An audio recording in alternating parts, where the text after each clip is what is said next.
ঢাকায় cinema superstar Shakib Khan এবার ছেলে আব্রাহাম খান জয়ের জন্মদিনে আমেরিকা থেকে দেশে ফিরেই অপু বিশ্বাসের বাসায় গিয়ে ছেলের জন্মদিনের কেক কাটলেন। বিস্তারিত জানতে চ্যানেলটি সাবস্ক্রাইব করে ভিডিওর প্রথম থেকে শেষ পর্যন্ত দেখতে থাকুন। আমি সোহেলি আছি আপনার সাথে। সুপারস্টার শাকিব খান 29 সেপ্টেম্বর রাত 12টার পর ডালিউড কুইন অপু বিশ্বাস তার ফেসবুক পেজে ভক্তদের সাথে ছবিগুলো শেয়ার করছেন এবং ক্যাপশনে তিনি লেখেন, বাবা এবং ছেলের সুন্দর একটি মুহূর্ত।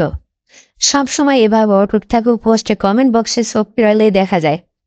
শাকিব খান এবং তার ছেলের মধ্যে বাবা ছেলে এত ম্যাচিউর সম্পর্ক মানুষজন খুব ভালোভাবে উপভোগ করছে এবং বাবা ছেলের এই সম্পর্কে যেন ভবিষ্যৎ আরও সুমধুর হয় সেই জন্য ভক্তবিন্দু দোয়া করছেন। এবং বিশ্বাসের সূত্রে থেকে জানা যায় ছেলের জন্মদিনে শাকিব খান এবার আব্রাহাম খান জয়কে লক্ষ টাকার ঘড়ি গিফট করছেন, যে ঘড়িটির দাম বাংলাদেশের টাকায় প্রায় 12 লক্ষ টাকা। দর্শক, শাকিব খানকে ভালোবাসলে অবশ্য আমার চ্যানেলটি সাবস্ক্রাইব করে পাশে থাকবেন। আপনাদের কাছে কেমন লাগলো নিচে কমেন্ট বক্সে কমেন্ট করে জানাবেন। ভালো থাকবেন, ধন্যবাদ ভিডিওটি সম্পূর্ণ দেখার জন্য।